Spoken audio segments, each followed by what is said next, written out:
Hello friends, very good evening. Welcome to 7th September daily Hindu news analysis. So friends, ఈ వీడియోలో మనము 7th September Hindu news పేపర్లో publish అయినటువంటి important ఆర్టికల్స్ని ఈ వీడియోలో both prelims and as well as mains పర్స్పెక్టివ్లో మనకి ఏ విధంగా క్వశ్చన్స్ అడగచ్చు అనేటువంటి పాయింట్స్ని కూడా మనము డిస్కస్ అయితే చేద్దామండి. So okay, let's start our discussion. So friends, మన యొక్క as part of Vinayaka Chavithi celebrations మన యొక్క యాప్లో 20% ఆఫ్ అయితే కనుక మనం ప్రొవైడ్ చేస్తున్నాము. So you can visit the number.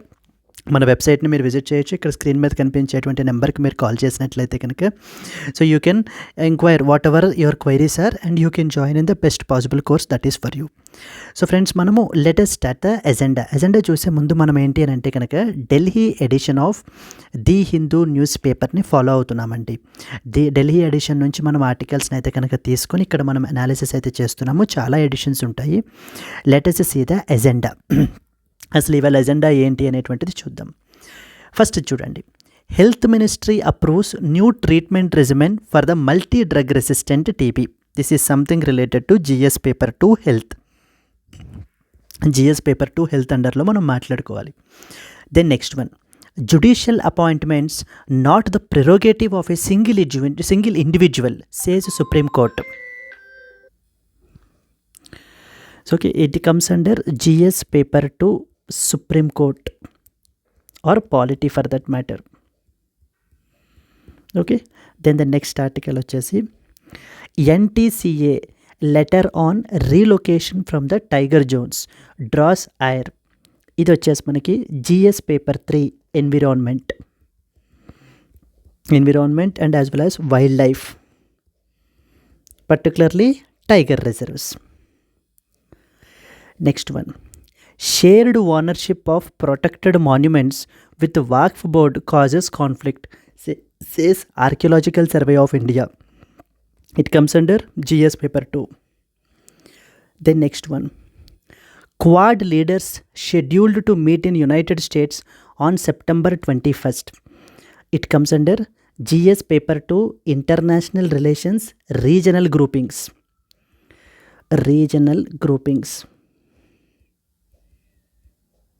Or more specifically alliances. UK slams Google for anti-competitive practices in ad tech. It comes under GS paper 2. Then next one, technical textiles will cross $10 billion in export, which comes under GS paper 3 Indian economy. Then next one, stick to fiscal deficit as the norm for fiscal prudence. It comes under GS paper 3 Indian economy, fiscal deficit.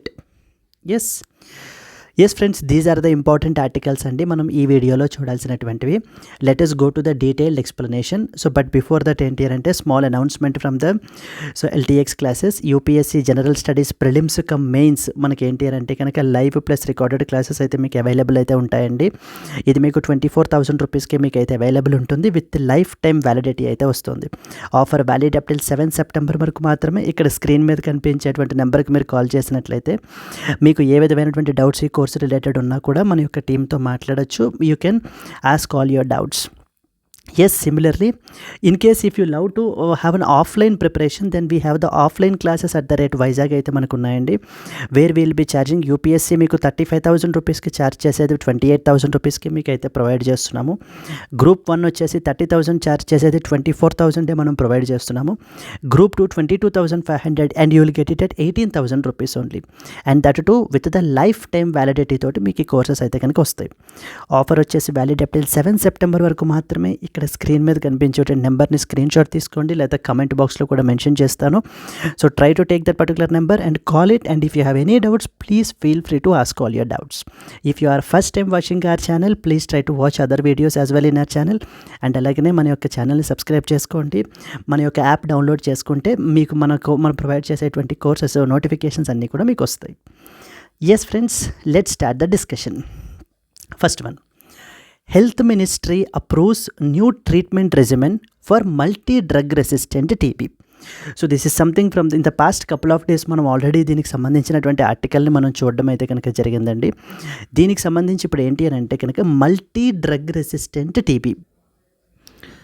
Yes అండి. దీనికి సంబంధించి ఏంటంటే కొన్ని points already మనం ఇంతకుముందు చూసాము. But still we will try to revise it very fast. Okay. Tuberculosis గురించి మనం టీబీ తీసుకున్నామనుకోండి. ట్యూబర్క్యులోసిస్ అనేటువంటిది బ్యాక్టీరియల్ డిసీజ్ మనకి. ఓకేనా, మనకి చాలా ఉంటాయి కదా, మనకి బ్యాక్టీరియా, వైరస్, ప్రోటోజోవా, ఈ విధంగా మనకి ట్యూబర్క్యులోసిస్ అనేటువంటిది బ్యాక్టీరియల్ డిసీజ్. అంటే ఒక బ్యాక్టీరియా ద్వారా మనకి ఈ యొక్క టీబీ అనేటువంటిది కాజ్ అవుతుంది. ఏ బ్యాక్టీరియం అది? Mycobacterium tuberculosis. ఓకేనా, మైకోబ్యాక్టీరియం ట్యూబర్క్యులోసిస్ అనేటువంటి బ్యాక్టీరియం ద్వారా మనకి ఏంటి అంటే ట్యూబర్క్యులోసిస్ అనేటువంటిది కాజ్ అవుతుంది. What type of disease it is a bacterial disease. Then next important ఏంటి అని అంటే కనుక ఈ యొక్క ట్యూబర్క్యులోసిస్కి మనం నార్మల్గా వాడేటువంటి డ్రగ్స్ మనం తీసుకున్నాం అనుకోండి, ఫస్ట్ లైన్ డ్రగ్స్ అంటారనమాట. అంటే ఒక పర్టికులర్ పర్సన్ ఎవరైనా టీబీ ద్వారా ఎఫెక్ట్ అయితే కనుక మనం ఇచ్చేటువంటి డ్రగ్ ఏంటి అని అంటే కనుక ఫస్ట్ లైన్ డ్రగ్స్ ఇస్తాం. ఏమిస్తాం మనము? ఐసోనియాజిడ్ అంటారు. Isoniazid and rifampicin. Okay, first line drugs అంటే కనుక normally when any person got affected by TB you will give these type of drugs called as isoniazid and as well as rifampicin. కానీ కొంతమందిలో tuberculosis effect అయినటువంటి కొంతమంది పీపుల్లో ఏమవుతుంది అని అంటే వాళ్ళు యాంటీబయోటిక్స్ని వాటిల్ని కూడా విపరీతంగా యూజ్ చేయటం వల్ల కానివ్వండి, ఏదైనా ఇతరత్ర కారణాలు ఏవైనా కూడా మనకి ఏంటంటే కనుక ఈ యొక్క బ్యాక్టీరియం ఏదైతే ఉందో రెసిస్టెన్స్ పెంచేసుకుంటుందన్నమాట. రెసిస్టెన్స్ని ఆ బ్యాక్టీరియం పెంచేసుకుంటుంది. అలాంటి పీపుల్కి మనం ఈ ఐసోనియాజిడ్ని, రిఫాంపిసిన్ని ఇచ్చినా కూడా ఏంటి అని అంటే కనుక వాళ్ళ యొక్క బాడీ ఎటువంటి రెస్పాన్స్ చూపించట్లేదు. అంటే ఆ యొక్క బ్యాక్టీరియంని మనం ఏంటి అని అంటే కనుక కిల్ చేయలేకపోతున్నాం. ఇన్ దట్ కాంటెక్స్ట్ అలాంటి వాళ్ళకి మనం ఏంటంటే కనుక అలాంటి కేసు ఉంటే కనుక దాన్ని మనం ఏమంటామంటే ఎండిఆర్ టీబీ అంటారు. This was the normal TB first of all, where you will prescribe the normal drugs called as isoniazid and rifampicin. Then we have the MDR TB. MDR TB ante multi drug resistant TB. multi drug resistant TB అంటే ఈ యొక్క tuberculosis ఏదైతే ఉందో ఈ బ్యాక్టీరియమో ఇది multi drug resistant. అంటే multiple డ్రగ్స్కి ఇది రెసిస్టెంట్ అయిపోయిందనమాట. అంటే మనం ఇన్ కేస్ ఆ పర్టికులర్ పర్సన్కి ఈ రిఫాంపిసిన్, ఐసోనియాజిడ్ ఇచ్చినా కూడా ఎటువంటి పని చేయదు. ఓకేనా, దెన్ అలాంటి పీపుల్కి మనం ఏమిస్తామనంటే కనుక బెడాక్లిన్ అంటారనమాట. ఓకే, బెడాక్లిన్. ఇంకొంతమందికి ఏంటంటే ఇంకా ఈ యొక్క డ్రగ్ రెసిస్టెంట్ టీబీ ఎలా అంటే కనుక ఇంకా ఈ డ్రగ్స్కి కూడా పనిచేయకుండా దాన్ని it became the XDR TB అయిపోయింది. అంటే extensive drug resistant TB. Okay, where అంటే మల్టీ డ్రగ్ రెసిస్టెంట్ కంటే కూడా పైన స్టేజ్ ఎక్స్డిఆర్ టీబీ అనేటువంటి స్టేజ్ అనమాట. Where there is no proper treatment as well. అనేటువంటిది కూడా లేదు. అండ్ మన కంట్రీలో we have substantial burden of tuberculosis in the world అండి. ప్రపంచం మొత్తంలో తీసుకుంటే కనుక అరౌండ్ 1/4 ఆఫ్ ద కేసెస్ మన కంట్రీలోనే ఉన్నాయి. ఇన్ దట్ కాంటెక్స్ట్ మనం ఏంటంటే సస్టైనబుల్ డెవలప్మెంటల్ గోల్స్ ట్యూబర్క్యులోసిస్ని 2030 కల్లా ఎలిమినేట్ చేయాలి అని పెట్టుకున్నారు. ఏవి sustainable developmental goals? Yes friends, last time I said by mistake it was 18 goals. There are 17 goals which need to be achieved by 2030. In the comments some people have clarified it. Thank you so much for that. And in fact I need to appreciate you because you are listening in very perfect way. చాలా క్లియర్గా మీరు వింటున్నారు అనేటువంటి విషయం నాకైతే కనుక తెలిసిందంటే I will be very happy for that. There are 17 goals, absolutely correct. 2030 నాటికి అచీవ్ చేయాలి అనేటువంటిది పెట్టుకున్నాం అనమాట. బట్ సస్టైనబుల్ డెవలప్మెంటల్ గోల్స్ ప్రకారంగా మనం 2030కి ఇదే ట్యూబర్క్యులోసిస్ని అచీవ్ చేయాలి అని ప్రపంచం మొత్తం పెట్టుకున్నారు. బట్ కానీ మనం we have just kept it 5 years ఎర్లియర్గానే మనం ఏంటంటే 2025కే ఈ యొక్క టీబీని అయితే కనుక ఎలిమినేట్ చేయాలి ఇండియా నుంచి అనేటువంటిది ఒక అంబిషియస్ గోల్ని అయితే పెట్టుకోవడం అయితే జరిగిందండి. And we have been working towards it. In this context you should understand that present టీబీకి సంబంధించినటువంటి ట్రీట్మెంట్ ఏదైతే ఉందో మనకి 18 to 24 months పడుతుందండి. 18 to 24 months పడుతుందన్నమాట. అంటే ఈ ఒక పర్టికులర్ టీబీ అనేటువంటిది మనకి క్యూర్ అవ్వడానికి 18 to 24 months, అంటే ఇంచుమించుగా ఒక 1.5 year to 2 years పాటు daily around 14 pills, so tablets అయితే కనుక యూస్ చేయాలి. ఆ పర్టికులర్ పర్సన్ ఎవరైతే టీబీ వల్ల ఎఫెక్ట్ అయ్యారో ఆ పర్టికులర్ పర్సన్ మనకి ఏంటంటే కనుక యూస్ చేయాలన్నమాట. And one more problem with the tuberculosis it is air Born అండి. మనకి ఏంటంటే గాలి ద్వారా మనకి ఏంటంటే ఇప్పుడు ఫర్ ఎగ్జాంపుల్ ఒక పర్టికులర్ పర్సన్ టీబీ పర్సన్ ఎవరి పక్కనైనా మనం ఒక ఎఫెక్టెడ్ పర్సన్ పక్కన ఒక అన్ఇన్ఫెక్టెడ్ పర్సన్ ఎవరైనా ఉన్నారనుకోండి, దెన్ ఇన్ దట్ కాంటెక్స్ట్ ఒక కాఫ్ ద్వారా లేకపోతే ఒక స్నీజ్ ద్వారా ఆ ఎయిర్ డ్రాప్లెట్స్ కూడా మనకి ఏమవుతాయి అని అంటే కనుక ఆ యొక్క పక్కన పర్సన్ని టీబీని ఎఫెక్ట్ చేసే రిస్క్ అయితే మనకు ఉంటుంది. సో దాని మూలాన ఏంటి అని అంటే కొంత lower stratum of the society, the lower level population, they are most marginalised communities ఎవరైతే ఉన్నారో, సో ఓకేనా, వాళ్ళు చాలా ఎక్కువగా ఎఫెక్ట్ అవుతున్నారనమాట ఈ యొక్క ట్యూబర్క్యులోసిస్ వల్ల. So okay, you should understand that particular point, and even that's becoming the very difficult for us even to control the spread of tuberculosis కూడా స్ప్రెడ్ అవ్వకుండా కంట్రోల్ చేయడానికి కూడా ఏంటి అంటే అది మనకు ఒక డిఫికల్ట్ ఆస్పెక్ట్గా మనకైతే కనుక అవుతుంది. ఇప్పుడు ఎగ్జిస్టింగ్ ట్రీట్మెంట్ పరిస్థితి ఎలా ఉంది? 18 to 24 months పడుతుంది, అరౌండ్ 14 పిల్స్ వరకు డైలీ అయితే కనుక ట్యాబ్లెట్స్ అయితే వేసుకోవాలి. ఇప్పుడు కొత్తగా న్యూ ట్రీట్మెంట్ని తీసుకొచ్చారనమాట. It's a new treatment regimen. So దాని పేరు ఏంటంటే BPAL-M రెజిమెన్ అంటారు మనకి. BPAL-M regimen. సో చూడండి ఇప్పుడు అదే మెన్షన్ చేశారు ఇక్కడ. Okay, so that is what is the new introduction of tuberculosis, that is known as BPAL-M regimen. Bedaquiline, ఇందాక మనం మాట్లాడుకున్నాం కదా, bedaquiline, and as well as the pretomanid and as well as the linezolid, and then moxifloxacin. అయితే M ఉంటుంది లేకపోతే ఒక్కొక్క చోట ఉండదు అనమాట. BPAL-M regimen అనేటువంటిది ఇప్పుడైతే కనుక మనం డిప్లాయ్ అయితే కనుక చేయడం అయితే జరుగుతుంది. ఇప్పుడు ప్రస్తుతానికి మనం ఏంటంటే ఈ యొక్క BPAL-M regimen యూజ్ చేయడం వల్ల ఒక పర్టికులర్ 18 to 24 months పట్టేది ఇప్పుడు ఏంటి అని అంటే కనుక విత్ ఇన్ 6 monthsలోనే మనకి ఏంటి అని అంటే కనుక క్యూర్ అయితే అవుతుంది. And at the same time daily only 3 to 4 tablets or pills use చేస్తే సరిపోతుంది అనమాట. అంటే ఇక్కడ ఏమైంది, టైము రెడ్యూస్ అయిపోయింది, మనకి ద నెంబర్ ఆఫ్ పిల్ డోసేజ్ ఆర్ పిల్ బర్డెన్ ఏదైతే ఉందో అది కూడా మనకి ఏంటంటే తగ్గిపోయింది అనమాట. ఈ యొక్క BPAL రెజిమెన్ని ఆల్రెడీ మనకి మన యొక్క నైబరింగ్ కంట్రీస్ లైక్ పాకిస్తాన్లో వీటిల్లో కూడా మనకి ఏంటంటే కనుక so significant results, we have achieved good results అయితే కనుక మనం అచీవ్ అయితే చేస్తున్నారండి.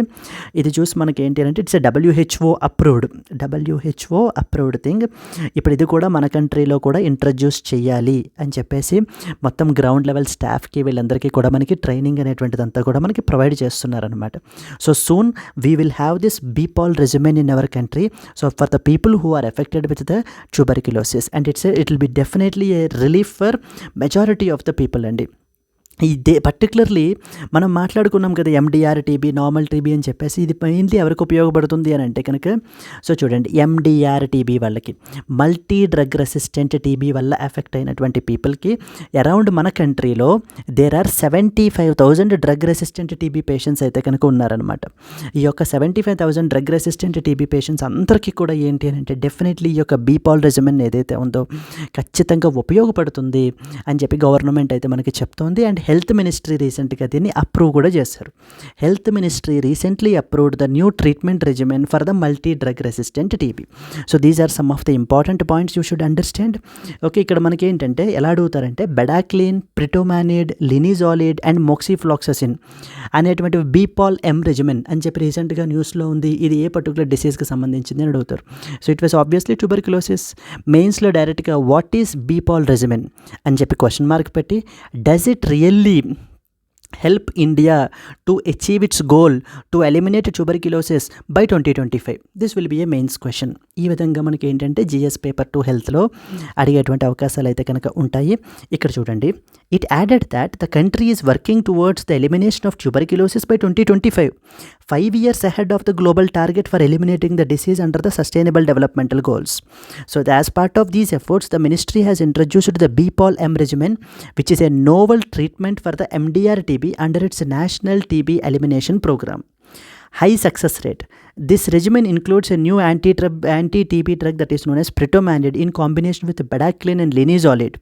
So pretomanid has earlier been approved and licensed for the use in India under the CDSCO, Central Drugs Standard Control Organization అంటారు, CDSCO. ఓకే, మన యొక్క ఇండియాలో around 75,000 drug resistant TB patients అయితే కనుక ఉన్నారు. They will now be able to benefit from this shorter regimen along with other advantages. There will also be overall savings in the cost as well. So మనకి యొక్క health out of pocket expenditure కానివ్వండి ఇవంతా కూడా తగ్గుతుంది ఖచ్చితంగా అని చెప్పి government మనకైతే చెప్తోందనమాట. I hope you have understood this article right. ఇది మనకి జిఎస్ పేపర్ 2 హెల్త్ అండర్లో మనం అయితే ఖచ్చితంగా వాట్ ఈస్ దిస్ బీపాల్ రెజిమెన్ అని చెప్పేసి మనకి ఈవెన్ ప్రిలిమ్స్లో అయినా అడిగేటువంటి అవకాశాలు ఉంటాయి, లేకపోతే మెయిన్స్లో కూడా అడిగే అవకాశాలు ఉంటాయి. Please don't neglect this article, please try to read it. And I have return so few important points for your purpose so that you can make a notes out of it. The Union Health Ministry recently approved the new treatment regimen for the MDR-TB, multi-drug resistant TB, MDR-TB. Okay, what is BPAL regimen ante enti? BPAL or BPAL-M regimen antam anamata. It's a combination of 4 drugs, namely bedaquiline, pretomanid, linezolid, and as well as the moxifloxacin antam anamata. And it is a novel treatment for దేని గురించి అంటే ఇది particularly MDR-TB, multi drug resistant TB, mainly useful for under its national TB elimination programme అని చెప్పేసి government అయితే మనకి launch చేసింది. Under this particular programme మనకి ఏంటి అని అంటే కనుక ఈ యొక్క రెజిమెన్ అయితే కనుక ఎంప్లాయ్ చేస్తున్నాం అనమాట మనం. Reduced treatment time, one of the significant feature of this particular regimen ఏంటి అని అంటే కనుక ఈ యొక్క ట్రీట్మెంట్ ఏంటంటే కనుక రెడ్యూస్డ్ ట్రీట్మెంట్స్ టైం అనేటువంటి తగ్గిపోతుందట. It brings down the treatment time to around just 6 months from the earlier duration of 18 to 24 months. ఇంతకుముందు 18 to 24 months పట్టేంత టైం పీరియడ్ ఉన్నటువంటి ఇదే టీబీ ట్రీట్మెంట్ మనకి ఏంటి అని అంటే కనుక ఇప్పుడు 6 monthsలోనే మనకి తగ్గిపోతుంది. And second one is cost effective. It is found to be much more cheaper for both health systems and as well as the patients as well. So patientsకి కూడా మనకి ఏంటి అని అంటే కనుక సో కాస్ట్ ఎఫెక్టివ్గానే మనకి 14 drugs కాకుండా ఓన్లీ 3 to 4 drugs తోటి మాత్రమే మనం ఏంటి అని అంటే కనుక so it will facilitate them to cure the tuberculosis. And is it safe? Yes, it is really safe. It has been proved to be safe, more effective and a quicker treatment option than that of the previous MDR treatment procedure. ఇంతకు ముందు ఉండేటువంటి procedure కన్నా కూడా మనకి ఏంటి అని అంటే కనుక సో ఇది ఖచ్చితంగా it is much more quicker treatment and it is a safer treatment అని చెప్పేసి మనకి సో ది గవర్నమెంట్ కూడా మనకి చెప్తోందండి. Even it's a WHO approved treatment. What is the treatment name? BPAL-M regimen. BPAL-M అంటే it's basically combination of 4 drugs, bedaquiline, pretomanid, linezolid and as well as the moxifloxacin. These are the 4 important drugs. Yes అండి, అర్థమైంది కదా ఈ article ఏంటి అనేది. Yes, let us move to the next one. Next ఆర్టికల్కి వెళ్ళినప్పుడు మనం చూసినట్లయితే judicial appointments are not the prerogative of a single individual. So judicial appointments are not prerogative of a single individual అని చెప్పి సుప్రీంకోర్టు అయితే రీసెంట్గా మనకి స్టేట్మెంట్ చెప్తోంది.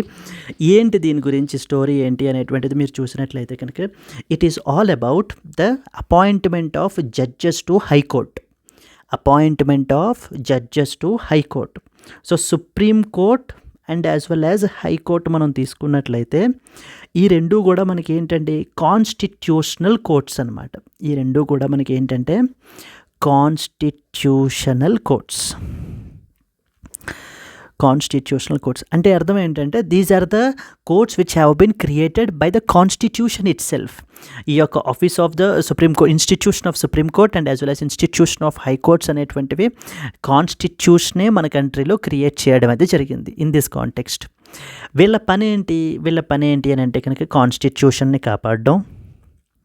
ఓకేనా, కాన్స్టిట్యూషన్ని కాపాడడం, పీపుల్ యొక్క ఫండమెంటల్ రైట్స్ని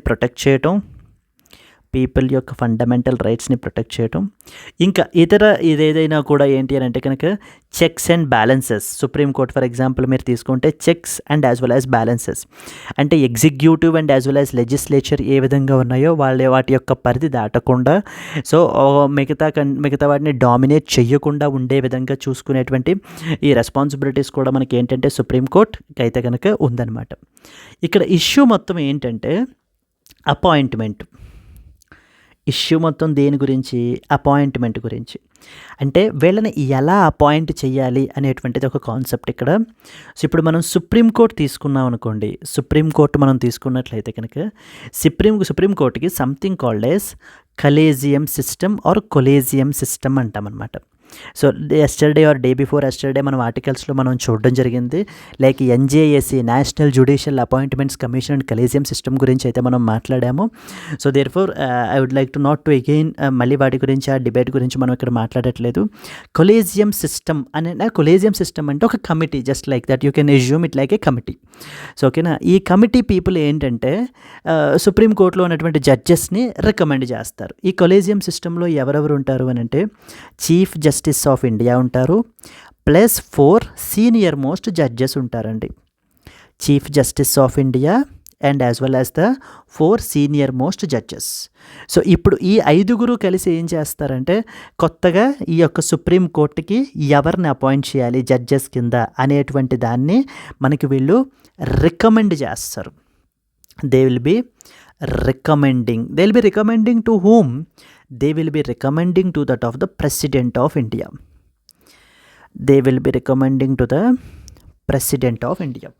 సో ప్రెసిడెంట్ ఆఫ్ ఇండియాకి రికమెండ్ చేస్తే అప్పుడు ప్రెసిడెంట్ ఆఫ్ ఇండియా ఎవరినైతే ఈ యొక్క కొలేజియం సిస్టమ్ రికమెండ్ చేస్తుందో వాళ్ళని President of India judges of Supreme కోర్టుగా మనకి అపాయింట్ అయితే చేయడం అయితే జరుగుతుందండి. Clear right? అక్కడ వరకు సుప్రీంకోర్టు విషయం వరకు క్లియర్ కదా. సుప్రీంకోర్టు వరకు మనకి క్లియర్. ఎలాగా సుప్రీంకోర్టులో జడ్జెస్ని అపాయింట్ చేయాలంటే కనుక కొలేజియం సిస్టమ్ అని చెప్పేసి ఒక సిస్టమ్ ఉంటుంది. ఆ సిస్టంలో మొత్తం మనకి ఏంటంటే 5 ఉంటారు. Chief justice of India plus 4 senior most judges ఉంటారు. ఈ 5 కలిసి ప్రతి నేమ్ని ఎవరైతే మనకి నేమ్స్ ఎవరైతే సజెస్ట్ చేస్తారో ఆ నేమ్స్ అన్నిటినీ ప్రతి నేమ్ని మెరిట్ మీదన వాళ్ళ యొక్క criteria whether are they the suitable candidates to be appointed as judges of Supreme Court అనేటువంటిది డిసైడ్ చేసి దెన్ వాళ్ళ యొక్క నేమ్స్ని మనకి ప్రెసిడెంట్ ఆఫ్ ఇండియాకి రికమెండ్ చేస్తారు. అప్పుడు ప్రెసిడెంట్ ఆఫ్ ఇండియా మనకి ఏంటంటే ఆ పర్టికులర్ పర్సన్స్ని ఎవరినైతే మనకి ఈ యొక్క కొలేజియం సిస్టమ్ రికమెండ్ చేసిందో వాళ్ళని ప్రెసిడెంట్ ఆఫ్ ఇండియా జడ్జెస్గా అపాయింట్ చేస్తారు. ఇది సుప్రీంకోర్టు పరిస్థితి. అలా కాకుండా హైకోర్టు పరిస్థితి తీసుకున్నాం అనుకోండి. హైకోర్టు పరిస్థితి తీసుకుంటే హైకోర్టులో ఉన్నటువంటి జడ్జెస్ని కూడా, అంటే ఇప్పుడు నేను చెప్పచ్చు, ఇప్పుడు సుప్రీంకోర్టులో ఉన్నటువంటి జడ్జెస్ని ఎవరు అపాయింట్ చేస్తారు? ఫైనల్గా ప్రెసిడెంట్ ఆఫ్ ఇండియా అపాయింట్ చేస్తారు upon the recommendation of collegium system. The judges of Supreme court are appointed by the President of India but upon the recommendations of collegium system. Now coming to that of the High Court, judges of High Court మనం తీసుకున్నట్లయితే they are also appointed by President of India only. చూడండి ఇక్కడ చాలా జాగ్రత్తగా మనకి ఏంటంటే ఇక్కడ ఎక్కడ అడుగుతారంటే ఎగ్జామ్లో ట్రాప్ అనమాట. ఇక్కడ ఎలా అడుగుతారు? The judges of Supreme Court are appointed by President of India while the judges of high court are appointed by the governor of the state అని అడుగుతారు.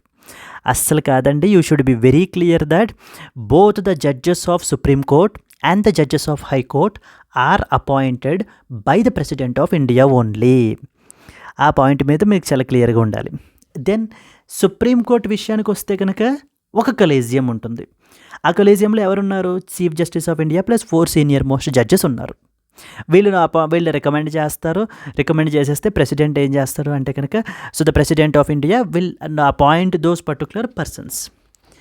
హైకోర్టు విషయానికి వచ్చేసరికి కూడా మనకి ఏంటంటే ఎవరు డిసైడ్ చేస్తారంటే కలేజియమే డిసైడ్ చేస్తుంది. కలేజియం సిస్టమే డిసైడ్ చేస్తుంది. కానీ ఇక్కడ మీరు తెలుసుకోవాల్సింది ఏంటంటే ఇక్కడ 2 కలేజియమ్స్ ఉంటాయి. చూడండి అందుకనే నేను మీకు అర్థమైందా అని సుప్రీంకోర్టు గురించి అంతలా మాట్లాడేది కూడా అందుకే. సుప్రీంకోర్టులో ఒక కలేజియం సిస్టమే ఉంటుంది, ఒక కలేజియమే ఉంటుంది. దాంట్లో chief justice of India plus 4 senior most judges ఉంటారు. కానీ హైకోర్టు అపాయింట్మెంట్కి వచ్చేసరికి మాత్రం 2 కలేజియమ్స్ ఉంటాయన్నమాట. అంటే 2 కమిటీస్ ఉంటాయి. Basically you can assume like that 2 committees ఉంటాయి. ఇక్కడ నేను మీకు ఫ్లో రాశానండి సింపుల్గా ఉండడానికి. ఫ్లో మీరు చూసినట్లయితే మీకు క్లియర్గా అర్థమైపోతుంది. ఎలా అంటే ఇప్పుడు ఒక పర్టికులర్ హైకోర్టు, తెలంగాణ హైకోర్టు లేదా ఆంధ్రప్రదేశ్ హైకోర్టు తీసుకున్నాం అనుకోండి. సో ఇప్పుడు ఆంధ్రప్రదేశ్ హైకోర్టులో ఓ పలానా 2 జడ్జిలను అపాయింట్ చేయాలి, ఒక 2 జడ్జెస్ని అపాయింట్ చేయాలి. క్యాండిడేట్స్ ఉన్నారు. ఇప్పుడు ఎక్కడ ప్రపోజల్ స్టార్ట్ అవుతుందంటే ఇప్పుడు హైకోర్టు కలేజియం దగ్గర స్టార్ట్ అవుతుంది. దీని హైకోర్టు కలేజియం అంటాం. దీన్ని హైకోర్టు కొలేజియం. ఇది హైకోర్టు కొలేజియంలో ఎవరుంటారంటే chief justice of that concerned high court plus 2 senior most judges of that concerned high court. అంటే ఇప్పుడు నేను ఏపీ హైకోర్టు గురించి మాట్లాడుతున్నాను అనుకోండి, ఇప్పుడు chief justice of the Andhra Pradesh high court ఉంటారు, ప్లస్ అదే ఆంధ్రప్రదేశ్ హైకోర్టులో ఉన్న 2 senior most judges of high court Andhra Pradesh high court ఉంటారనమాట. మీరు రాజస్థాన్ గురించి మాట్లాడుతున్నా సో ఓకే, అలా ఏ స్టేట్ తీసుకున్నా కూడా ఆ స్టేట్కి సంబంధించినటువంటి chief justice of that particular high court plus 2 senior most judges of high court ఉంటారు. ఇది హైకోర్టు కొలేజియం. ఇప్పుడు వీళ్ళ ముగ్గురు కలిసి ఇప్పుడు 2+1 కదా, ఈ 3 మెంబర్స్. ఈ 3 మెంబర్స్ కలిసి కొంత నేమ్స్ని రికమెండ్ చేస్తారనమాట. So from the list of names, so they will recommend some names. And ఈ యొక్క నేమ్స్ అనేటువంటివి మనకి ఎక్కడికి వెళ్తాయి అంటే కనుక it will go to that concerned state executive, that is chief minister, and it is followed by that of the governor. They just pass on అండి, ఓకేనా, వీళ్ళకి మెయిన్ రోల్ ఉండదు, they just pass on the names అంతే, forward చేస్తారనమాట. అవి అలా forward అయ్యి ఇప్పుడు స్టేట్ లెవెల్ అయిపోయింది. ఇక్కడికి ఇదంతా స్టేట్ లెవెల్. ఈ స్టేట్ లెవెల్ అయిపోయిన తర్వాత మనకి ఏంటంటే కనుక it will go to the central level, and finally it will go to that of the union law minister. So central లెవెల్లో ఉన్నటువంటి యూనియన్ లా మినిస్టర్కి మనకి యొక్క నేమ్స్ అన్నీ కూడా మనకి రావడం అయితే జరుగుతుందన్నమాట.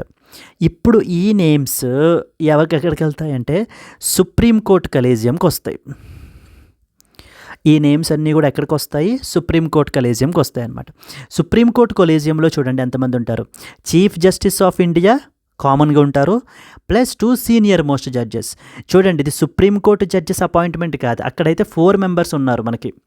కానీ ఇక్కడ మనకి ఏంటంటే కనుక chief justice of India plus 2 senior most judges ఉంటారనమాట. ఇది మనకి ఏంటంటే వీళ్ళ పని ఏంటి, ముగ్గురు పని ఏంటంటే కనుక హైకోర్టు యొక్క జడ్జెస్ని అపాయింట్ చేయడం వీళ్ళ పని. హైకోర్టు యొక్క జడ్జెస్ని అపాయింట్ చేయడం, ఏవైతే నేమ్స్ ప్రపోజ్ చేశారో ఆ యొక్క నేమ్స్లోంచి మళ్ళీ వీళ్ళు మెరిట్ని ఆధారంగా తీసుకుని so they will check the suitable candidates and they will finalise the names. ఆ యొక్క నేమ్స్ని వీళ్ళు ఫైనలైజ్ చేస్తారు. ఎవరు ఫైనల్గా ఫైనలైజ్ చేసేదంటే ఈ కొలేజియం మనకి ఫైనల్ చేస్తుందన్నమాట. This is what is collegium number 1 and this is what is collegium number 2. Collegium number 1, collegium number 2. Collegium number 1 is high court collegium. ఎంతమంది ఉంటారు? 2+1, 3 మెంబర్స్. అండ్ కొలేజియం నెంబర్ 2 ఏంటి? So Chief justice of India plus 2 senior most judges of Supreme Court. This is collegium number 2.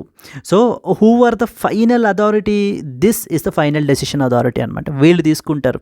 ఫైనల్గా decide చేసేటువంటిది ఏంటి అని అంటే కనుక ఈ chief justice of India plus 2 senior most judges వీళ్ళు డిసైడ్ చేస్తారనమాట.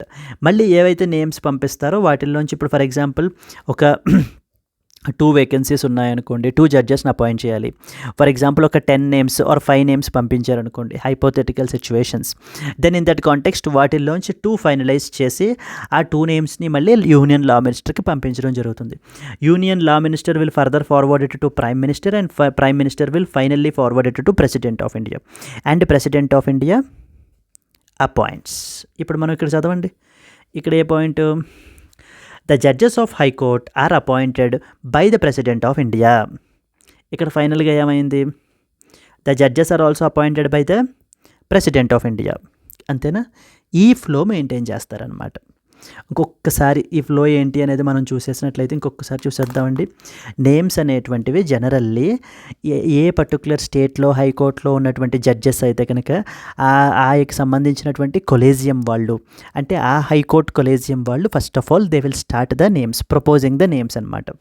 అక్కడి నుంచి అది మనకి ఏంటంటే chief minister followed by move just pass on to the governor and then finally it comes to that of the union law minister.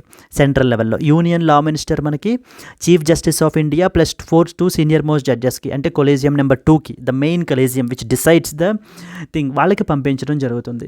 వాళ్ళు ఏం చేస్తారు? ప్రపోజ్ చేసినటువంటి నేమ్స్ అన్నిటిలో ఎన్ని వేకెన్సీస్ ఉన్నాయో చూసి వాటిల్లో వాళ్ళని ఏంటి అంటే నేమ్స్ని ఫైనలైజ్ చేస్తారు. ఆ యొక్క నేమ్స్ ఫైనల్గా ప్రైమ్ మినిస్టర్కి వెళ్తాయి. ప్రైమ్ మినిస్టర్ ప్రెసిడెంట్ ఆఫ్ ఇండియాకి పంపిస్తే president of India he finally appoints those particular names as the judges of that concerned high court. ఇది ప్రాసెస్ అయితే కనుక మనకి. సో ఇప్పుడు మీరు కంపేర్ చేసుకోగలరు కదా, సుప్రీంకోర్టు కొలీజియం ఏంటి, chief justice of India plus 4 senior most judges. High court పరిస్థితి ఏంటి అంటే ఈ ఫ్లో అంతా కూడా మీరు చెప్పగలగాలి క్లియర్గానే. సో ఈవెన్ ఏ లేమెన్కి కూడా, అంటే ఏమీ తెలియనటువంటి పర్సన్కి కూడా మనం ఏంటంటే కనుక, సో ఈ విధంగా బాబు ఇలా జరుగుతుందమ్మా హైకోర్టులో జడ్జిమెంట్స్ అపాయింట్మెంట్స్ అనేటువంటివి, సుప్రీంకోర్టు అయితే ఇలా ఉంటాయి, ఈ విధంగా రెండింటికి ప్రెసిడెంటే అపాయింట్ చేస్తారు అని చెప్పేసి మనం ఏంటంటే క్లియర్గా చెప్పగలగాలండి. Once that is clear, here what is the problem ఇక్కడ ఏమైందంటే, ఇప్పుడు నేమ్స్ ఎక్కడి నుంచి, ప్రపోజల్ ఎక్కడి నుంచి స్టార్ట్ అవుతుంది జనరల్గా, హైకోర్టు కొలీజియం నుంచి. హైకోర్టు కొలీజియంలో ఇప్పుడు హైకోర్టు ఇప్పుడు చీఫ్ జస్టిస్ ఆఫ్ ఇండియా ఒక్కళ్ళే డిసైడ్ చేస్తాను. ఇప్పుడు ఇప్పుడు హైకోర్టు కొలీజియం అంటే హైకోర్టులో ఎవరు చెప్పాలి, వీళ్ళ ముగ్గురు, అంటే chief justice of India of that concern high court plus 2 senior most judges of high court, వీళ్ళిద్దరూ కలిపి కదా డిసైడ్ చేయాల్సింది, వీళ్ళ ముగ్గురు కలిపి. అలా కాకుండా చీఫ్ జస్టిస్ ఆఫ్ ఇండియా ఒక్కళ్ళే నేమ్స్ని నేను ప్రపోజ్ చేసేసి నేను ఫార్వర్డ్ చేసేస్తాను సెంట్రల్ గవర్నమెంట్కి, లేదా సుప్రీంకోర్టు కొలీజియంకి నేను ఫార్వర్డ్ చేస్తాను అని అంటే, is it acceptable or should he has to consult the 2 senior most judges of high court as well అనే క్వశ్చన్ మీకు ఆన్సర్ తెలిస్తే కనుక మీకు అర్థమైపోయినట్టే అండి. ఇప్పుడు మీకు ఫ్లో అంతా అర్థమైంది. ఇప్పుడు ఫ్లో మొత్తం అయిపోయిన తర్వాత ఇప్పుడు క్వశ్చన్ మార్క్ ఏంటంటే, చీఫ్ జస్టిస్ ఆఫ్ ఇండియా ఒక్కళ్ళే తను నేమ్స్ని నేను ప్రపోజ్ చేసి ఫార్వర్డ్ చేసేస్తాను అంటే, is it acceptable or as your understanding is that it has to be come out of the names has to come out of the collective discussion. ఈ యొక్క Chief justice of that concern high court plus 2 senior most judges of high court యొక్క collective decision ద్వారానే names అనేటువంటివి propose అవ్వాలా? So obviously chief justice of India తన ఒక్కళ్ళు నేమ్స్ని propose చేయడం కుదరదు, ఇండివిజువల్ ఇది కాదు. He has to consult the 2 senior most judges of the high court as well. అదే ఆర్టికల్లో చెప్తున్నారండి. Judicial appointments are not the prerogative of a single individual, Supreme Court. So మీరు ఇక్కడ చూసినట్లయితే ఇదిగో చూడండి, ఈ పారాగ్రాఫ్ చదవండి. The chief justice of a high court cannot individually reconsider a recommendation and it can only be done by the High Court Collegium acting collectively. The court said that High Court Collegium should now reconsider the names of the Chirag Banu Singh and Aravind Malhotra for elevation as judges of the High Court. So therefore you should understand that only Chief Justice of India alone cannot decide the matters. So he has to, while appointments and while reconsidering or considering the names, he has to consult the other members of the High Court as well. So then only it will be a collective decision, and here collective decision is the need of the R&D. So whether is it a Supreme Court Collegium or a High Court Collegium, so collectively they should respond. ఇక్కడ కూడా మనకి ఏంటంటే సుప్రీంకోర్టులో కూడా ఏంటంటే Chief justice of India ఒక్కళ్ళు సరిపోదు, chief justice of India plus 4 senior most judges decide చేస్తారనమాట. సో దట్ ఆ కలెక్టివ్ డెసిషన్ అనేటువంటిది ఉండడానికి. అండ్ దేర్ బై ఇక్కడ చూడండి, కొలీజియం సిస్టమ్ ఎప్పుడు తీసుకొచ్చారు? 1993. The Apex Court said the collegium system of judicial appointments followed since it was brought into effect in 1993 by Supreme Court itself was a collaborative and a participatory process involving all the members of the collegium, which includes senior most judges of the court concerned. So if tomorrow somebody asks you supreme Court and high court యొక్క appointments, జడ్జెస్ని ఎలా appoint చేస్తారు, supreme court అయితే ఎలా appoint చేస్తారు, high court అయితే కనుక ఎలా appoint చేస్తారు అనేటువంటివి ఎవరన్నా కూడా అడిగినా కూడా you need to be very thorough with this particular topic అండి. సో ఖచ్చితంగా జిఎస్ పేపర్ 2 పాలిటిక్స్ సంబంధించి ఏంటి అని అంటే కనుక అడుగుతారు. No individual Chief justice of high court alone cannot decide on the matters. He has to consult with respect to appointments, with respect to considering the names, with respect to finalising the names. He has to consult his collegium, then only he has to propose the names. That's what is the Supreme Court is making the statement here in this case. Hope you are clear with this particular article kadandi. అర్థమైంది కదా ఈ article ఏంటి పరిస్థితి ఏంటి అన్నది. So judicial appointments not the prerogative of a single individual. Then we also talked about what is this BPAL M regimen ఏంటి, దీని సంగతి ఏంటి, ట్యూబర్క్యులోసిస్ పరిస్థితి ఏంటి, సో ఓకేనా, ఫస్ట్ లైన్ డ్రగ్స్ ఏంటి, సెకండ్ లైన్ డ్రగ్స్ ఏంటి, ఎండిఆర్ టీబీ అంటే ఏంటి, ఎక్స్డిఆర్ టీబీ అంటే ఏంటి, ఇప్పుడు ఈ బీపాల్ ఎమ్ రెజిమెన్ ఏ విధంగా బెనిఫిట్ అవుతుంది, ఎంత duration, whether is it safe or not, so how many months, how many pill dosage burden ఎంత తగ్గింది, ఇలాంటి విషయాలన్నీ కూడా మనం తెలుసుకోవాలండి. అంటే ఈ విధంగా మనం అచీవ్ చేసినట్లయితే 2025లో నిజంగా మనం అనుకున్న టార్గెట్ మనం రీచ్ అవ్వగలమా లేదా, this is something else you should consider. Now let us move to the next article. Next article, moving to the next article. Yes, okay. NTCA letter on relocation from the tiger zones draws the ire. So ఇప్పుడు మీరు అర్థం చేసుకోవాల్సింది ఏంటంటే మన కంట్రీలో wild లైఫ్ని protect చేయడానికి something called as wild life protection act అని చెప్పేసి ఉంది మనకి.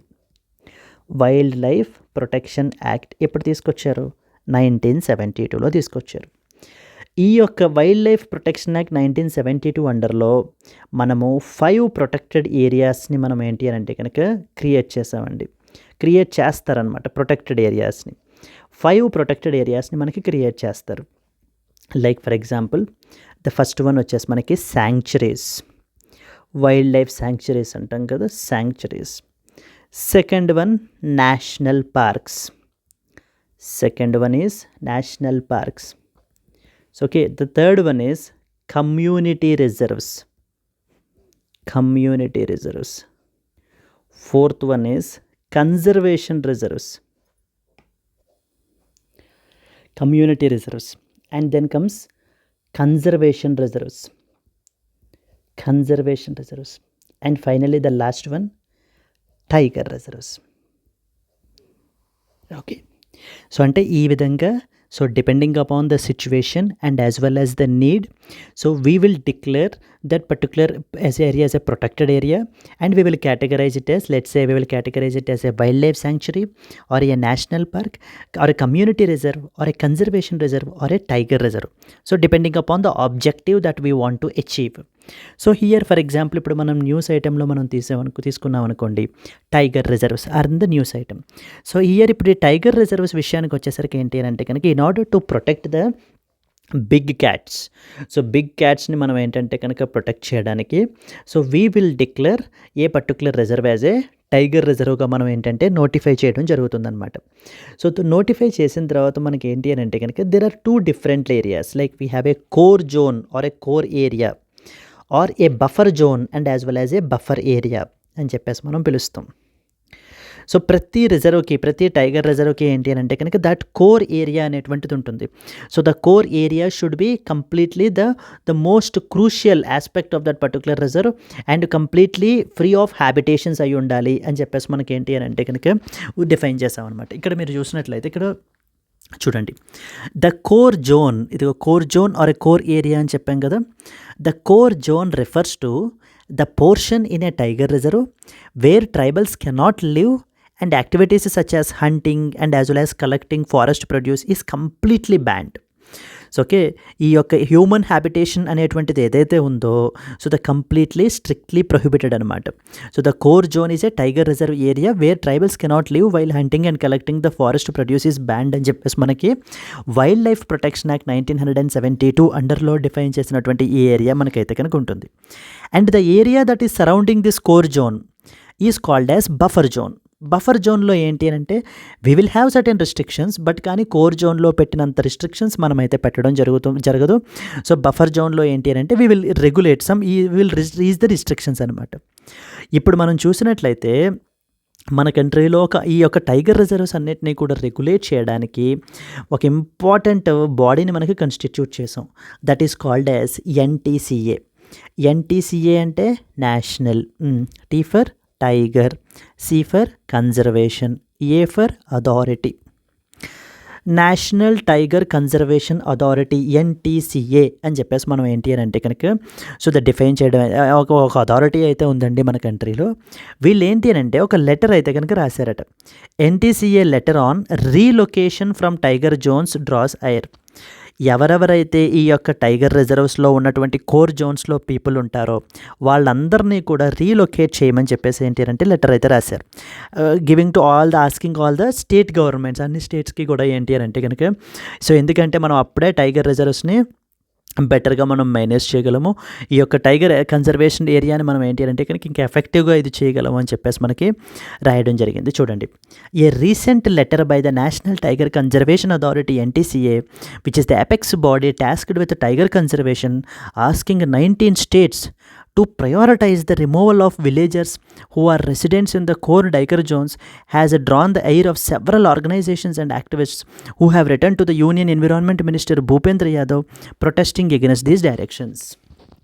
Statistics మాట్లాడుకుంటే it has been observed that 591 villages comprising 64,000 families are still residing in the core area of the tiger zone. The progress of the village relocation is very slow and it poses a grave concern in the light of tiger conservation. మొత్తం మనం all over ఇండియాలో ఈ యొక్క core zone ఏదైతే ఉందో తీసుకున్నట్లయితే కనుక 591 గ్రామాలు ఇంకా మనకి కోర్ జోన్లోనే ఉన్నాయటండి.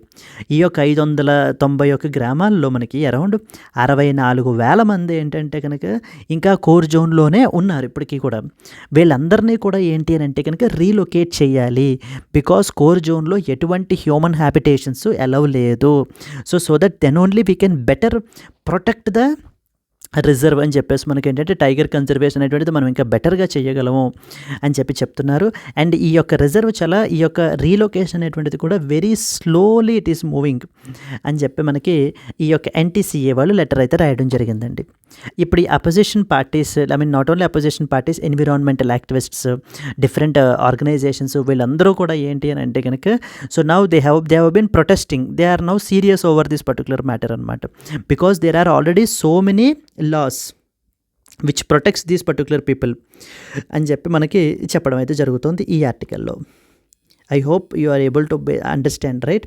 సో ఏంటి అసలు what is a main legislation ఏంటి, ఎన్ని డిఫరెంట్ టైప్స్ ఆఫ్ ఏరియాస్ ఉంటాయి మనకి, వాటిల్లో టైగర్ రిజర్వ్స్ ఏంటి, టైగర్ రిజర్వ్స్లో core area, buffer area. So then next వచ్చేసి కోర్ ఏరియాలో ఉంటున్నారు అసలు what is core area, what is buffer area అనేటువంటిది అర్థమైంది. అసలు ఎంతమంది కోర్ ఏరియాలో ఉంటున్నారు మనకి. ఇప్పుడు వీళ్ళందరినీ రీలొకేట్ చేయాలి అని చెప్పేసి NTCA లెటర్ అయితే రాసింది. సో దానికి మనకి ఏంటంటే గవర్నమెంట్స్ అన్నీ కూడా ఏంటి అంటే ఈ యొక్క సెవరల్ ఆర్గనైజేషన్స్ ఏంటంటే అపోజిషన్ అయితే కనుక చేస్తున్నారండి. Because there are so many legislations which protects these particular people. For instance we have forest rights act, right to fair compensation and as well as transparency in land acquisition, rehabilitation, resettlement act, scheduled caste and scheduled tribes, prevention of atrocities act, ఇవన్నీ కూడా acts కూడా ఏంటి అని అంటే కనుక so వీళ్ళని అయితే కనుక ప్రొటెక్ట్ అయితే చేస్తుంది అని చెప్పేసి మనకి చెప్తున్నారనమాట. Okay, in this context let us read some important points. The National Tiger Conservation Authority has asked the 19 states to prioritize the removal of villagers who are residents in the core tiger zones. Tiger reserves అసలు మనం ఏంటంటే tiger reserves అనేటువంటివి ఏంటో చూద్దాం. Tiger reserves are the protected areas designated for the conservation of big cats. ఈ యొక్క big క్యాట్స్ని మనకి ఏంటి అని అంటే ప్రొటెక్ట్ చేయడానికి పెట్టినటువంటివి ఈ యొక్క టైగర్ రిజర్వ్స్ అండి. They are notified by the state governments as per the provisions of the wild life protection act 1972. The other protected areas created under wild life protection act are మీకు already తెలుసు కదా, wildlife sanctuaries, national parks, conservation reserves and as well as community reserves.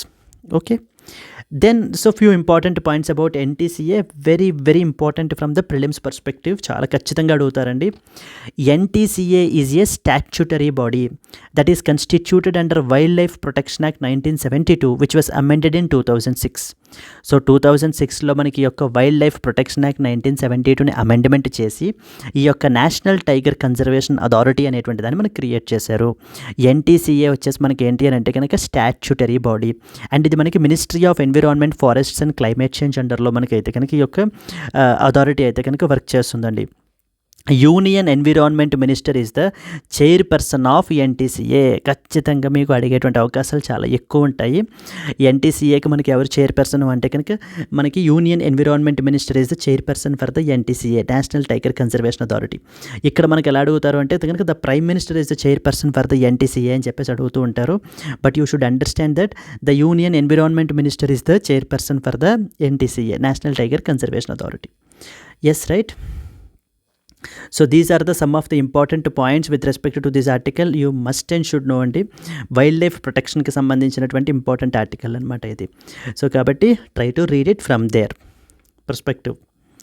Now let's move to the next article. Shared ownership of protected monuments with Waqf board causes conflict says archaeological survey of India. So మన కంట్రీలో Waqf properties అని చెప్పేసి ఉన్నాయి అని చెప్పేసి మనకి last time మనం discuss చేయడం జరిగింది. వాక్ఫ్ ప్రాపర్టీస్ అంటారనమాట. వాక్ఫ్ ప్రాపర్టీస్. సో ఈ యొక్క వాక్ఫ్ ప్రాపర్టీస్ అన్నిటినీ కూడా మనకు కంట్రోల్ చేయడానికి ఏంటి అని అంటే కనుక వాక్ఫ్ బోర్డ్ అని చెప్పేసి ఉంటుంది. ఈ యొక్క వాక్ఫ్ బోర్డ్ ఏంటి అంటే కనుక ఈ యొక్క ప్రాపర్టీస్ అన్నిటినీ కూడా కంట్రోల్ చేస్తారు. సో వాక్ఫ్ ప్రాపర్టీ అనేటువంటిది జనరల్లీ మనకి దేనికి ఉపయోగిస్తారు అని అంటే, సో ఒక మాస్క్కి లేకపోతే అదొక చారిటబుల్ పర్పస్, ఒక రిలీజియస్ పర్పస్కి మనకి ఏంటి అని అంటే కనుక ఆ పర్టికులర్ ప్రాపర్టీని ఉపయోగించాలన్నమాట.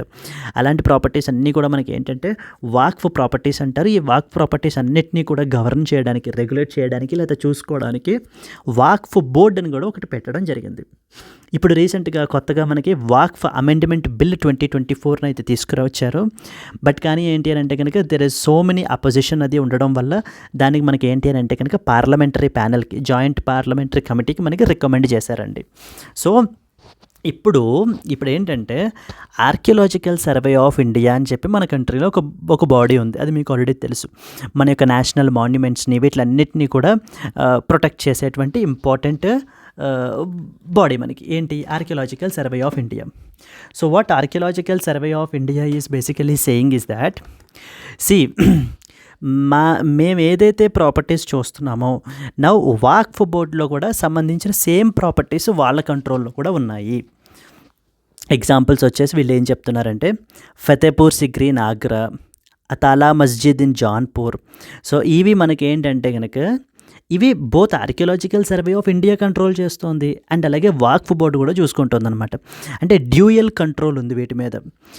ఈ యొక్క ఓనర్షిప్, షేర్డ్ ఓనర్షిప్ ఉండటం మూలాన మేము ఈ యొక్క చూడండి, the shared ownership of the protected monuments with Waqf board is causing the conflict. So ఈ విధంగా షేర్డ్ ఓనర్షిప్ ఉండడం మూలాన మేము వీటిల్ని ఎడిక్వేట్గా ప్రొటెక్ట్ చేయలేకపోతున్నాము అని చెప్పి ఆర్కియలాజికల్ సర్వే ఆఫ్ ఇండియా వాళ్ళు ఈ యొక్క జాయింట్ పార్లమెంటరీ కమిటీ ఏదైతే ఉందో వాళ్ళకి కంప్లైంట్ చేస్తున్నారనమాట. సో వాళ్ళకి చెప్తున్నారు, ఈ ప్రాపర్టీస్ అన్నీ కూడా మనకి ఏంటంటే ఇవన్నీ మేము ప్రొటెక్ట్ చేయాలి అనేటువంటిది మాకు mandate. So okay, as per the act మేము ఏంటి అని అంటే కనుక వీటిని ప్రొటెక్ట్ చేయాల్సిన బాధ్యత మా మీద ఉంది and we are doing that. So but కానీ ఇవే ప్రాపర్టీస్, వీటిల్లో కొన్ని ప్రాపర్టీస్ మనకి ఏంటంటే కనుక వాక్ఫ్ బోర్డు ఓనర్షిప్లో కూడా ఉండటం మూలాన, వాక్ఫ్ బోర్డు యొక్క ఓనర్షిప్లో కూడా ఉండడం వలన మేము ఏంటి అని అంటే వీటిని బెటర్గా ప్రొటెక్ట్ చేయలేకపోతున్నాము. It is causing a conflict for us. So ఈ వాక్ఫ్ బోర్డు వాళ్ళు ఏంటి అని అంటే కనుక మాకు చెప్పకుండా, మా పర్మిషన్ తీసుకోకుండా ఈ యొక్క మాన్యుమెంట్స్ల మీద చాలా యాక్టివిటీస్ చేస్తున్నారు. లైక్ ఫర్ ఎగ్జాంపుల్ అంటూ వీళ్ళు కోర్ట్ కూడా చేశారనమాట. For example they listed the examples of Atala Masjid in Jaunpur తీసుకుంటే కనుక, సో చుట్టుపక్కలన్నీ కూడా మనకి ఏంటి అని అంటే కనుక షాప్స్ అన్నింటినీ కూడా కట్టేశారు. So okay, Mecca Masjid in Ahmednagar తీసుకుంటే fittings and fixtures were installed without the ASI's permission. They also cited the case of Fatehpur Sikri where officials claimed that Waqf is directly appointing tour guides. So ASI guides కాకుండా ఏంటి అని అంటే కనుక వాళ్ళు tour గైడ్స్ని వాళ్ళని కూడా వాళ్ళే అపాయింట్ చేసుకుంటున్నారు. సో మరి ఈ విధంగా చేస్తే కనుక మేము ఈ యొక్క మాన్యుమెంట్స్ని మేము బెటర్గా ప్రొటెక్ట్ అయితే చేయలేకపోతున్నాము అని చెప్పేసి మనకి ఏంటంటే ఈ యొక్క జాయింట్ పార్లమెంటరీ కమిటీకి సబ్మిషన్ అయితే చేశారండి. So basically what they are trying to say is, so they are trying to say that ఈ యొక్క నేషనల్ ప్రాపర్టీస్, మాన్యుమెంట్స్ ఏవైతే ఉంటాయో వాటిని మనకి ఏంటి అని అంటే కనుక they need to be sole completely under the ASI, archaeological survey of India అండర్లో ఉంచినట్లయితే కనుక సో మేము వాటిని బెటర్గా ప్రొటెక్ట్ చేస్తామని చెప్తున్నారు. అరౌండ్ మన కంట్రీలో 53 ప్రొటెక్టెడ్ మాన్యుమెంట్స్ వీళ్ళ కంట్రోల్లో ఉన్నాయటండి. సో ఓకేనా, అంటే ఇద్దరు షేర్ చేసుకుంటున్నారనమాట ఈ యొక్క ప్రాపర్టీస్ని. The ASI's list had 53 protected monuments, including Fatehpur Sikri, which have also been declared as a Waqf property. So that's a national monument and at the same time that's also a Waqf property. So because ఎప్పుడైతే Waqf ప్రాపర్టీగా declare అవుతుందో Waqf board దాని మీద control చలాయిస్తుంది. So అలాగే archaeological survey of India protect చేయాలి అనుకుంటే so దాని control కూడా చలాయిస్తుంది అనమాట. ఈ విధంగా ఇద్దరి కంట్రోల్ ఒక ప్రాపర్టీ మీద ఉండటం వలన మనకి ఏంటి అని అంటే కనుక కాన్ఫ్లిక్ట్ అనేటువంటిది వస్తుంది. ఆర్కియలాజికల్ సర్వే ఆఫ్ ఇండియా ఏం చెప్తున్నారంటే మేము బెటర్గా ప్రొటెక్ట్ చేయలేకపోతున్నాం అని చెప్తున్నారు. This is what you should understand here. So from the exam perspective Waqf amendment bill అనేటువంటిది, then at the same time archaeological survey of India గురించి మనం ఖచ్చితంగా తెలుసుకోవాల్సిన పాయింట్స్ ఉంటాయండి మనకి. ఎస్, చూడండి, the archaeological survey of India told the parliamentary panel that having the protected monuments which are also notified as Waqf properties is giving rise to conflicts and administrative issues. So ఈ విధంగా మనకి ఏంటి అని అంటే కనుక వాక్ఫ్ యొక్క monuments of national importance ఏవైతే ఉంటాయో ఇవి కూడా మనకి ప్రొటెక్టెడ్ మాన్యుమెంట్స్ ఏవైతే ఉంటాయో అవి కూడా వాక్ఫ్ ప్రాపర్టీస్ అవ్వటం మూలాన సో మా ఇద్దరి మధ్య కాన్ఫ్లిక్ట్ వస్తుంది. సో మేము వీటిని బెటర్గా ప్రొటెక్ట్ చేయలేకపోతున్నాము. There are so many administrative issues are coming. కాబట్టి ఇష్యూని అడ్రస్ చేయండి అని చెప్తున్నారండి. What is archaeological survey of India? Archaeological survey of India is a premier organisation for archaeological researchers and for the protection of cultural heritage of our country. మన యొక్క country యొక్క cultural హెరిటేజ్ని protect చేయడానికి ఒక important dedicated బాడీని మనకి establish చేశారు. That is known as archaeological survey of India. The prime objective ఏంటి అని అంటే కనుక to maintain the archaeological sites on ancient monuments and remains of national importance. So వీటన్నిటినీ కూడా ప్రొటెక్ట్ చేయాల్సినటువంటి బాధ్యత మనకి ఏంటి అని అంటే కనుక మన యొక్క ఆర్కియాలజికల్ సర్వే ఆఫ్ ఇండియాకి అయితే కనుక ఉంటుందండి. And it functions under something called as ministry of culture అండర్లో మనకి ఈ యొక్క ఆర్కియాలజికల్ సర్వే ఆఫ్ ఇండియా అయితే పనిచేస్తుంది with its headquarters at New Delhi. So friends, ఈ స్పెసిఫిక్స్ ఖచ్చితంగా మనకి ఎగ్జామ్ పాయింట్ ఆఫ్ వ్యూలో అడుగుతారండి. ఎందుకంటే చూసారు, ఇప్పుడు న్యూస్లో ఉంది కదా archaeological survey of India, Waqf board, ఇవన్నీ న్యూస్లో ఉన్నాయి కదా మనకి. సో దీనికి సంబంధించి ఏంటంటే స్ట్రైట్ అవే మనకు క్వశ్చన్ అడుగుతారు, consider the following statements about archaeological survey of India అని అడగచ్చు. లేకపోతే కనుక వాక్ఫ్ అమెండ్మెంట్ బిల్ 2024 గురించి స్ట్రైట్ అవే మనకి మెయిన్స్లో కూడా అడిగేటువంటి అవకాశాలు ఉంటాయి. మనకి ఈ యొక్క కంట్రీలో ఈ ఆర్కియాలజికల్ సైట్స్ అని ప్రొటెక్ట్ చేయడానికి ఒక డెడికేటెడ్ లెజిస్లేషన్ ఉందండి.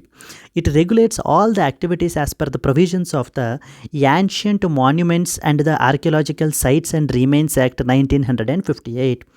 Ancient monuments and the archaeological sites and as well as remains act 1958 అనేటువంటి ఒక ఇంపార్టెంట్ లెజిస్లేషన్ అయితే కనుక మనకు ఉంది. And it was established in 1861 by Alexander Cunningham.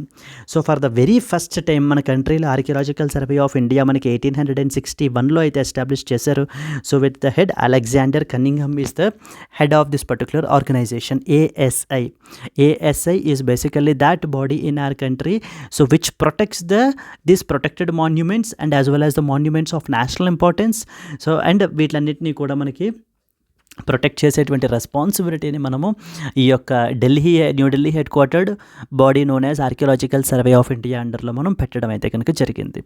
So ఖచ్చితంగా మీరు తెలుసుకోవాల్సినటువంటి ఇంపార్టెంట్ ఆస్పెక్ట్స్ అయితే ఇవి. మనకి మినిస్ట్రీ ఆఫ్ కల్చర్ అండర్లోకి మనకి బాడీ అయితే కనుక వస్తుందండి. దాని అండర్లో మనకి ఫంక్షన్ అయితే అవుతుందన్నమాట. So here I hope you are very clear with the dispute right now between like the property which is controlled by both Archaeological survey of India and at the same time controlled by the Waqf board. So Waqf board next వచ్చేసి Archaeological survey of India ఇద్దరూ control చేస్తున్నారు.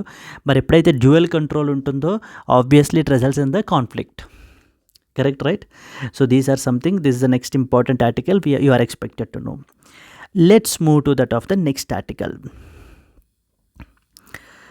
Yes, Quad leaders scheduled to be meet in the United States of America on September 21st. So okay, so quad అని చెప్పేసి ఒక regional grouping ఉందండి, ఒక grouping ఉందన్నమాట, ఒక ఇంపార్టెంట్ గ్రూపింగ్ మనకి సంథింగ్ కాల్డ్ యాజ్ క్వాడ్ అంటాం మనం దీన్ని.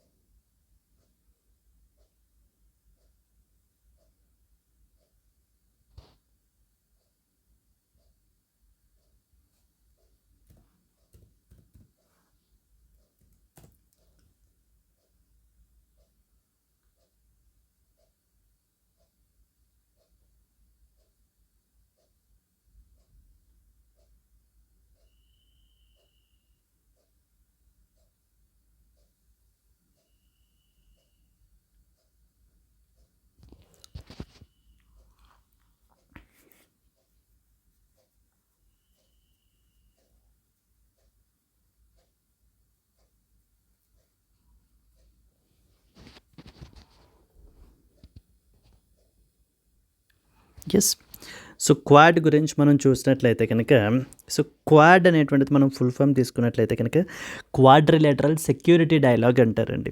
Quadrilateral security dialogue. So okay, quadrilateral security dialogue అని చెప్తారు, లేకపోతే సింపుల్గా క్వాడ్ అని కూడా మనం పిలుస్తాం అనమాట. Simply we call it as Quad group అంటాం. ఈ యొక్క క్వాడ్ గ్రూప్లో మనకి 4 కంట్రీస్ ఉంటారు. మనకి క్వాడ్ గ్రూప్లో హౌ మెనీ కంట్రీస్ అండి? 4 countries are there. So what are those 4 countries?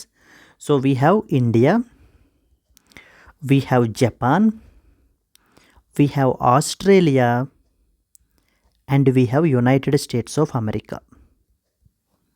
ఓకేనా? ఈ యొక్క 4 కంట్రీస్ ఏమేంటి? India, Japan, Australia and as well as United States of America. ఈ 4 కంట్రీస్ కలగలిపి మనకి ఏంటి అని అంటే కనుక క్వాడ్ అనేటువంటి గ్రూపింగ్ని అయితే కనుక మనకి ఫామ్ చేశారు. So this quad idea is actually the prime minister of Japan Shinzo Abe యొక్క ఐడియా అండి. ప్రైమ్ మినిస్టర్ ఆఫ్ జపాన్ యొక్క సో ఐడియా అనమాట ఈ యొక్క క్వాడ్ అనేటువంటిది. ఈ యొక్క క్వాడ్ యొక్క మెయిన్ పర్పస్ ఏంటి అని అంటే కనుక regional security particularly in the Indo-Pacific region అంటాం అనమాట. ఈ యొక్క ఇండో-పసిఫిక్ రీజియన్లో రీజనల్ సెక్యూరిటీని ప్రమోట్ చేయడానికి, ఫ్రీడమ్ ఆఫ్ నావిగేషన్ని ప్రమోట్ చేయడానికి, ఆర్ బేసికల్లీ FOIP అంటారు, free and as well as open Indo-Pacific అని అర్థం. Free and as well as the open Indo-Pacific. ఇది అచీవ్ చేయడానికి మనకు పెట్టినటువంటి grouping Quad has multiple objectives అండి. You should also understand one more important point ఏంటి అని అంటే కనుక so Quad is not a military alliance.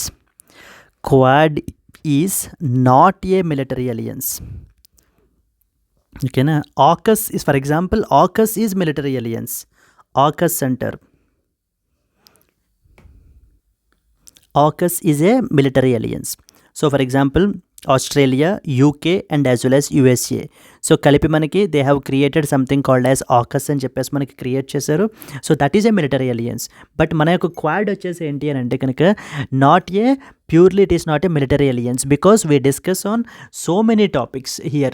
We will be talking about maritime related, we'll be talking about infrastructure related, so human rights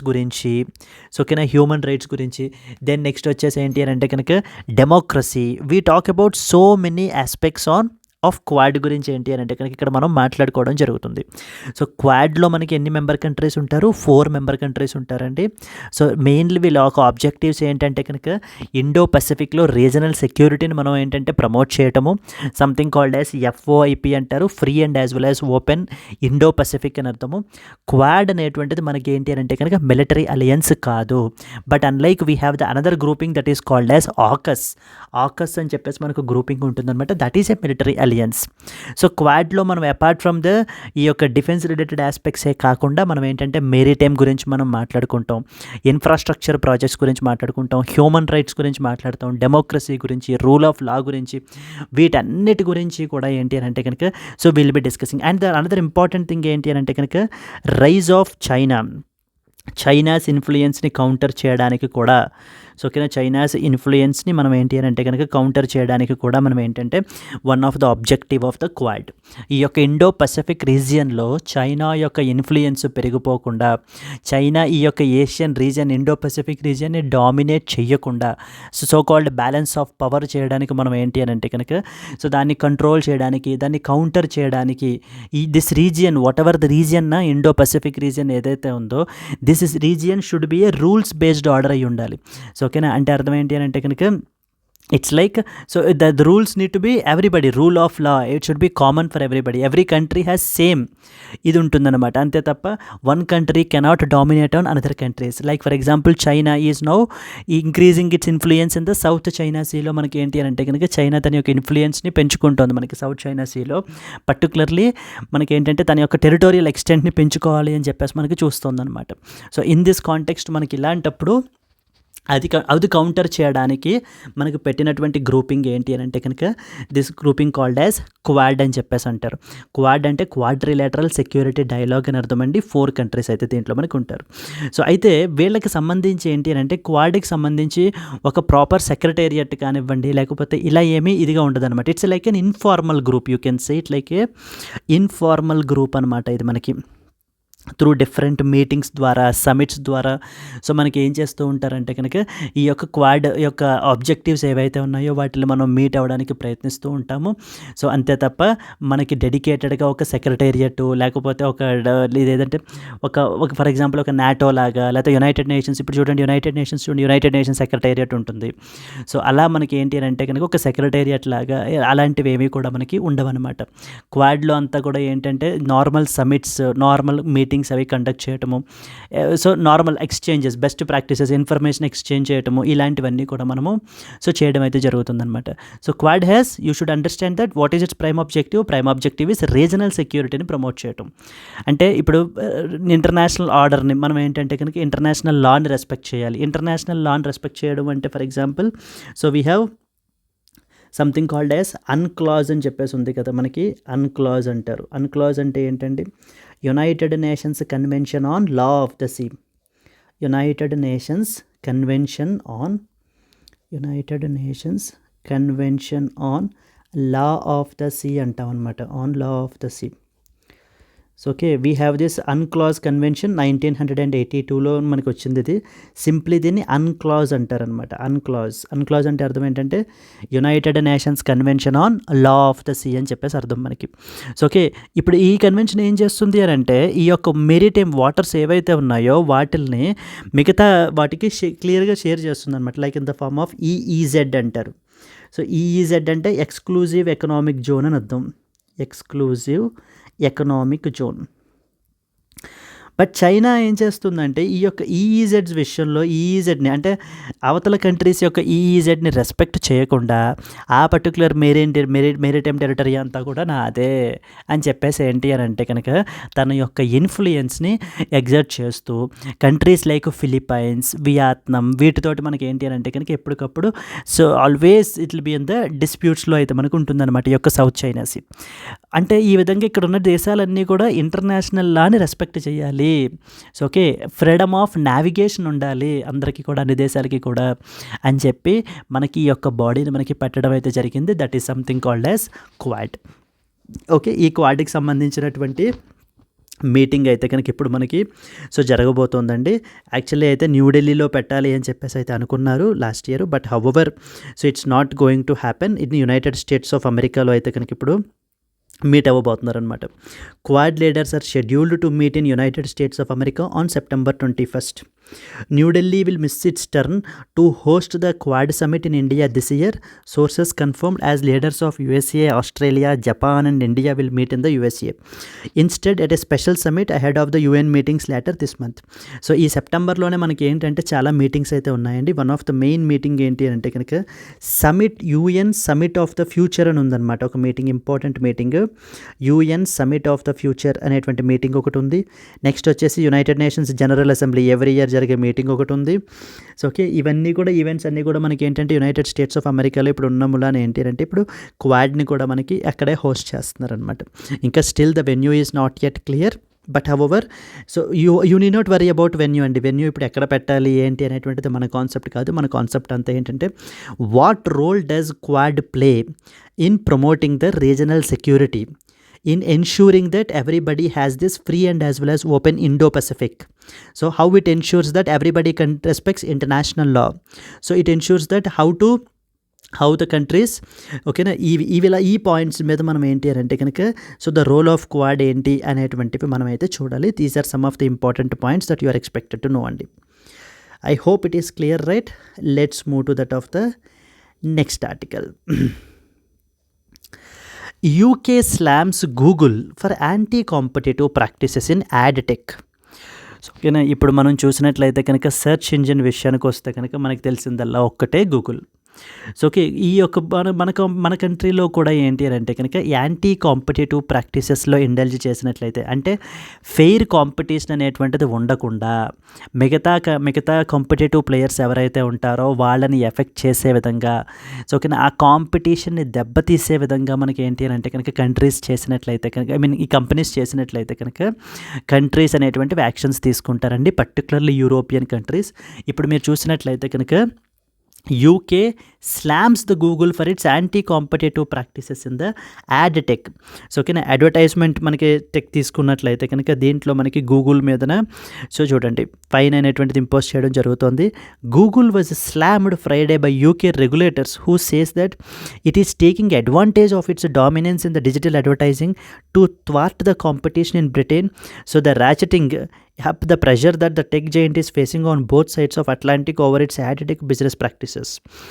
Britain's Competition and Markets Authority said that US company gives preference to its own services to the detriment of online publishers and advertisers in the Britain's 1.8 billion pound digital and ad market. The watchdog leveled its acquisitions after an investigation, and the findings could potentially lead to a fine worth billions of dollars or an order to change its behavior. Okay, so మనకి ఏంటి అని అంటే కనుక is that Google has been exploiting its dominance in the 2000.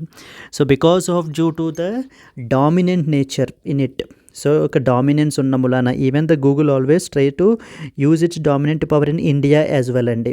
So ఇండియాలో కూడా ఏంటి అని అంటే కనుక తన యొక్క డామినెంట్ పవర్ని, సో డామినెన్స్ని యూజ్ చేసుకుని ఏంటి అని అంటే కనుక so it try to indulge in these type of practices, anti competitive practices అంటాం అనమాట. యాంటీ కాంపిటేటివ్ ప్రాక్టీసెస్ మన కంట్రీలో ఈ విధంగా ఇలాంటి యాంటీ కాంపిటేటివ్ ప్రాక్టీసెస్ జరగకుండా చూసుకునేటువంటి బాడీ ఏంటి అని అంటే సిసిఐ అంటారండి. సిసిఐ అంటే కాంపిటీషన్ కమిషన్ ఆఫ్ ఇండియా అని అర్థం. సిసిఐ అంటే ఏంటి? Competition commission of India. So ఇప్పుడు ఈ కాంపిటీషన్ కమిషన్ ఆఫ్ ఇండియా ఏం చేస్తుంది మనకి, ఈ విధంగా మన కంట్రీలో ఎవ్వరూ కూడా ఎటువంటి ప్లేయరు కూడా beat in any sector, so ఇప్పుడు ప్రతి దాంట్లో కూడా ఏంటి అంటే ఏదర్ మొనోపొలీ ఆర్ జియోపొలీ అయిపోయింది మనకి. సో ఫర్ ఎగ్జాంపుల్ మనం ఇప్పుడు ఇప్పుడు ట్రాన్స్పోర్టేషన్ చూసుకున్నాం అనుకోండి, so we have only mainly Ola, so okay, Ola and as well as Uber. So food చైన్లో తీసుకుంటే Zomato, Swiggy. So there are small players but they are very very small and these are becoming very very big players అనమాట.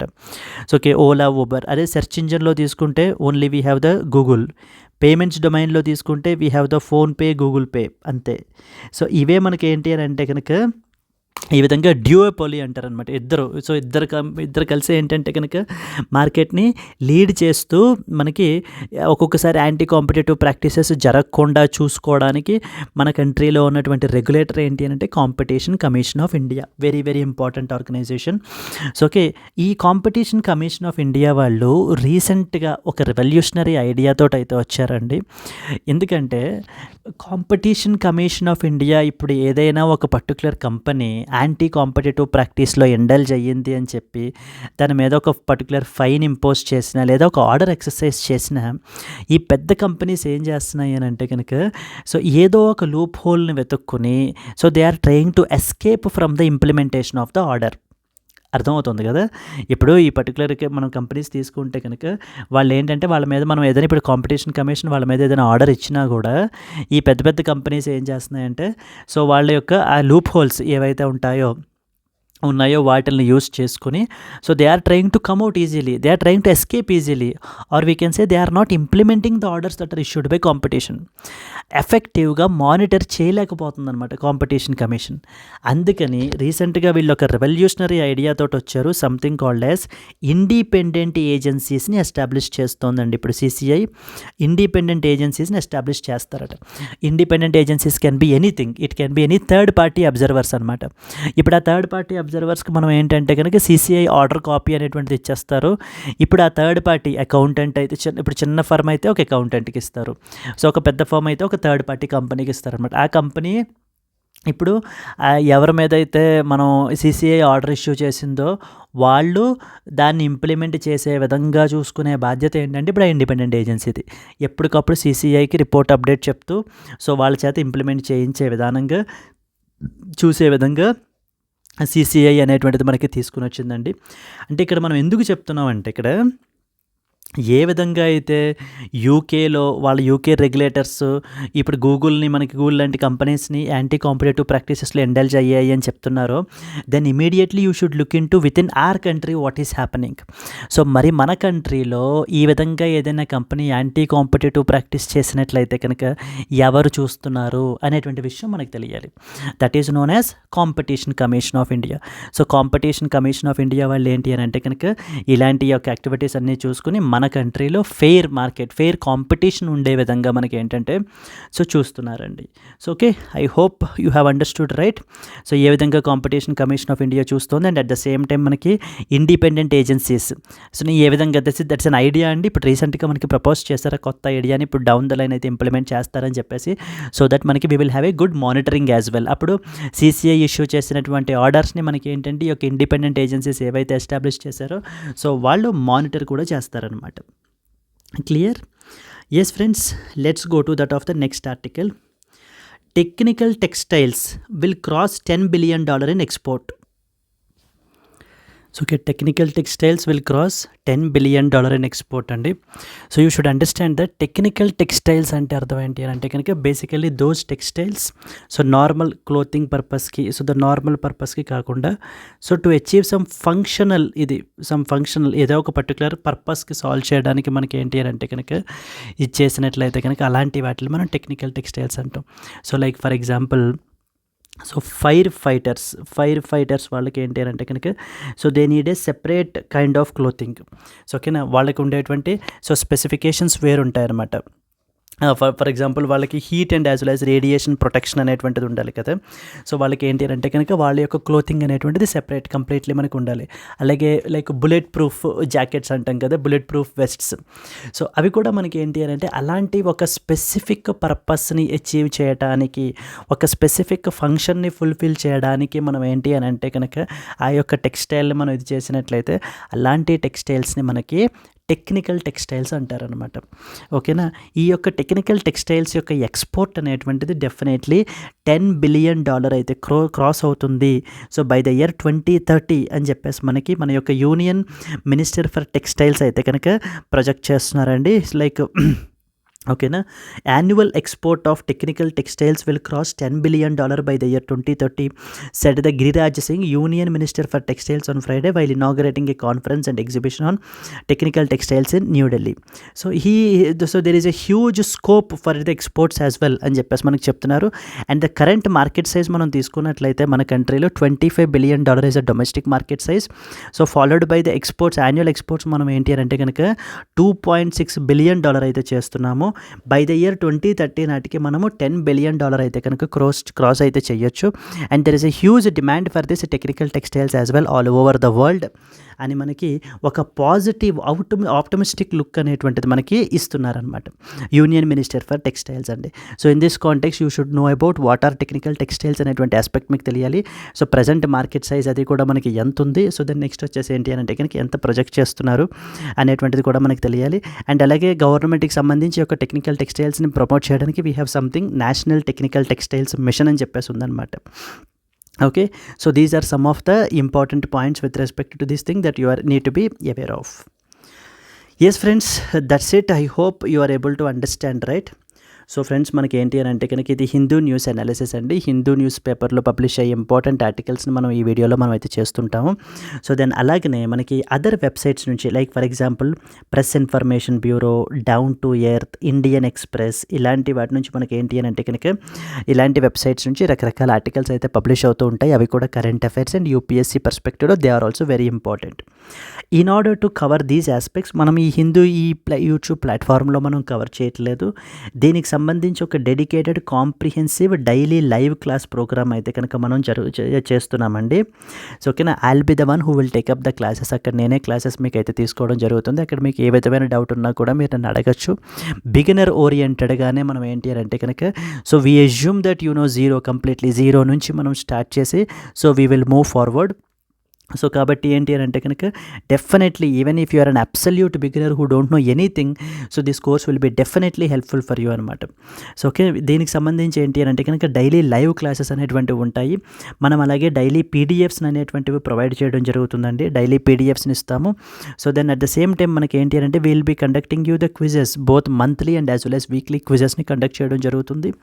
And friends దీనికి మనం charge చేసేటువంటి fee వచ్చేసి so మనం ఏంటి అని అంటే కనుక సబ్స్క్రిప్షన్ సబ్స్క్రిప్షన్ మోడల్లో 500 రూపీస్ పర్ మంత్ మనం పెట్టడం జరిగిందండి. 500 రూపీస్ పర్ మంత్ తోటి మనం ఏంటి అని అంటే కనుక ఈ యొక్క ప్లాన్ని మనం తీసుకురావడం జరిగింది, ఈ యొక్క కోర్స్ని. సో దట్ అందరికీ అందుబాటులో ఉండడానికి, స్టూడెంట్స్ యొక్క ఫైనాన్షియల్ బర్డన్ని కూడా మనం కన్సిడరేషన్లోకి తీసుకుని చేయాలి. సో దట్ అందరికీ అందుబాటులో ఉంటుంది. సో బికాస్ 500 ఈజ్ ఓకే కదండి మనకి. Okay, so we can spend it right for something which will enrich your preparation, something which will enrich your career. It will be definitely a golden opportunity, I feel that.